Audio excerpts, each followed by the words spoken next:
Arie Kriting akhirnya tanggapi sindiran Nursyah, usai lama bungkam. Indah Permatasari senang akhirnya Arie Kriting tanggapi sindiran sang ibu, Nursyah.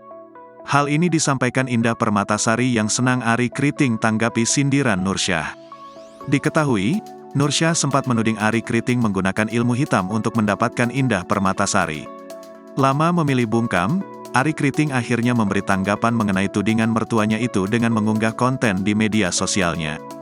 Tanggapan Arie Kriting itu sontak menimbulkan pro dan kontra. Tak ayal nama Indah Permatasari pun ikut terseret dalam persoalan tersebut. Indah Permatasari mengaku bahagia, pada akhirnya Arie Kriting berkomentar mengenai hal tersebut.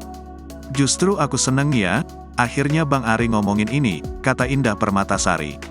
Aktris 26 tahun itu merasa lega. Pasalnya selama bertahun-tahun ia dan Arie Kriting memilih bungkam dan tak berkomentar sama sekali. "Karena selama bertahun-tahun kami diam, Bang Arie juga nggak ada klarifikasi apapun," sambungnya. Ia memilih bungkam selama ini lantaran, Indah menilai persoalan tersebut merupakan persoalan keluarga. "Karena ini persoalan keluarga gitu," ungkapnya. Dalam tayangan tersebut Indah juga menanggapi komentar warganet yang menyebut Arie sebagai suami yang banyak bicara. "Apa kamu nggak malu punya suami ember?" bunyi komentar warganet yang dibacakan Indah Permatasari. Tegas membela sang suami, Indah Permatasari mengatakan tidak malu memiliki suami yang disebut banyak berbicara itu.